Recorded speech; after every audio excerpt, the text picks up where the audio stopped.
Hey everyone, drop a comment and let us know where you're listening from. Don't forget to subscribe to the channel and hit that thumbs up button. Enjoy the story. Dorothy Dot. Marie Callahan was 81 years young, South Boston born and bred, still said wicked, unironically, and could swear in 3 dialects of Irish. Everyone in the family thought she was broke. Living on Social Security and memories in the same triple decker on East 8th, she and her late husband Seamus bought in 1968 for $28,000. They were about to learn the difference between broke and quiet. It started with a phone call on a Tuesday in March. Jennifer, her oldest granddaughter and self appointed family spokesperson, voice dripping with fake tears. Nana, I'm so sorry. The nursing home called. You passed in your sleep. We're all devastated. The funeral's Friday. Wear something nice when, well, you know. Dot was very much alive, eating a Dunkin' iced coffee and a Boston cream in her kitchen when the call came. She recognized the scam immediately. Jennifer wanted the will read before Dot was actually dead because the vultures were hungry and the mortgage on their Newton Colonial was 3 months behind. Dot hung up, lit a cigarette, she'd earned the right, and dialed her lawyer, Patrick O'Malley, Seamus's best friend from the shipyards, and the only man in Boston who still wore a three-piece suit on weekends. Patrick, darlin', they're throwing me a funeral while I still got a pulse. Time to give 'em the shock of their lives. Patrick laughed so hard he choked on his Jameson. I've been waiting 40 years for this, Dot. Thursday night, the family gathered at the fancy law office on State Street.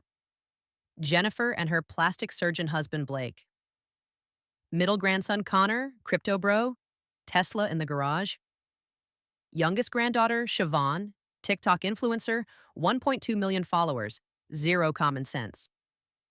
Plus assorted spouses and the great grandkids who only knew Nana as the lady who sends the $500 birthday checks. They were dressed in black designer mourning, checking Apple Watches, already calculating square footage. Patrick O'Malley walked in, solemn, carrying a mahogany box and a thick manila envelope sealed with red wax. He waited until they were all seated, then spoke in his best funeral voice. Before we begin, the family asked for a moment of silence for Dorothy Marie Callahan, who passed peacefully. The door at the back of the room opened. In walked Dot alive, wearing a crimson Red Sox jersey, 2018 World Series champions, white jeans, brand new New Balance 990s, and a diamond necklace that would choke a Kardashian. She was sipping a large Dunkin' iced coffee, extra, extra, through a straw. Jesus, Mary, and Joseph! Jennifer shrieked, clutching her pearls. Fake, of course. Connor dropped his phone. Siobhan started live streaming on instinct, then thought better of it. Dot took the empty chair at the head of the table like she owned the room. She did. Relax, kids, she said, Boston accent thick as chowder. I'm not dead. Yet.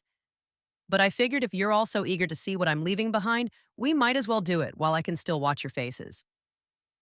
Patrick cleared his throat, trying not to grin. He broke the wax seal. Last will and testament of Dorothy Marie Callahan, dated March 28th, 2025. That's yesterday, for those keeping track. He began reading, To my loving family, who couldn't wait for me to kick the bucket. Gasps all around. Item 1. The triple-decker on East 8th Street that you all assumed was underwater on the mortgage? Paid off in 1998. Current value, $2.4 million. It now belongs to the South Boston Boys and Girls Club. They always showed up for bingo. Jennifer went pale under her spray tan. Item 2. The little annuity you thought I was living on. That was the interest from a brokerage account started in 1973 with Seamus's union death benefit. Current balance, $8,400,000. That now goes to St. Augustine's Church and the Little Sisters of the Poor. They visit the sick. You never did. Connor actually whimpered. Item 3. The beach house in Scituate you all used every summer and never once offered to pay utilities on?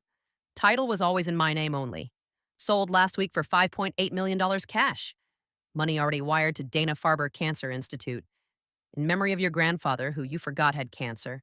Siobhan's lip trembled. Nana, we didn't mean... Dot raised one eyebrow. Save it, honey. Your last TikTok said, boomers are financially illiterate. Let's see how literate you are now.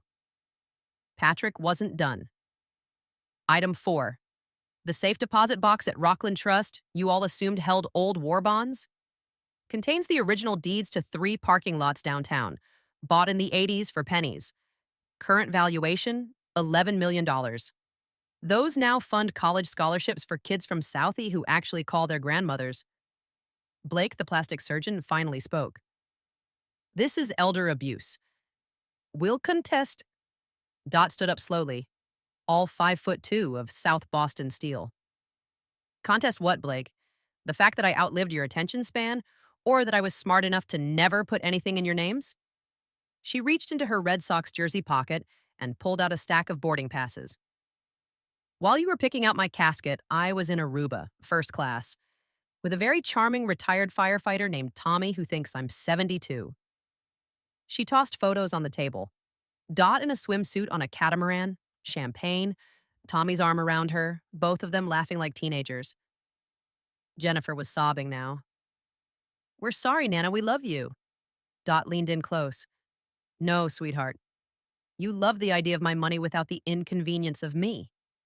She turned to Patrick. Anything else? Just one more thing. He opened the mahogany box. Inside, a single box of tasty cake butterscotch crimpets and a handwritten note. Dot read it aloud.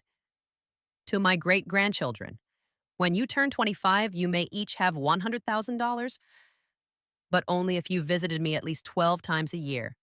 Unannounced. No birthday required. I'll know. I always know. She looked at the kids, Braden, Mackenzie, Liam, Saoirse, ages 8 to 16, wide-eyed. Your parents taught you that old people are disposable. I'm teaching you they're not. Then she walked around the table, kissed each great-grandkid on the forehead, and slipped them each a $100 bill from a roll she pulled out like a gangster. Buy yourself something nice, and maybe a bus pass to Naples, Florida. That's where I'll be. Season starts November 1st. She headed for the door. Jennifer ran after her. Nana, please! The house! Our mortgage! Dot stopped, looked back with eyes that had seen the blizzard of '78 and lived to tell it. Jennifer Marie, I carried you on my hip when your mother worked doubles. I paid for braces, communion dresses, and that wedding that cost more than my house. And the first time you put me in a home in your mind, I was already gone. She opened the door. A black Escalade waited, driver holding a sign that said, Callahan. Dot paused one last time. Oh, and the funeral flowers you ordered. Keep 'em. I hear black roses are perfect for people who are dead inside. The door closed. Patrick looked at the stunned family. Meeting adjourned. Mrs. Callahan has a plane to catch. Again. As the Escalade pulled away from State Street, Dot rolled down the window, let the March wind hit her face, and raised her Duncan cup to the city that raised her. Here's to dying on my own terms, Boston, and to the family who threw me a funeral. May they rest in the bed they made. Somewhere over Cape Cod, she changed her phone wallpaper to a photo of the Naples sunset and turned off notifications from every single Callahan for good, because some people don't need to be buried to be gone. They just need to stop answering the door.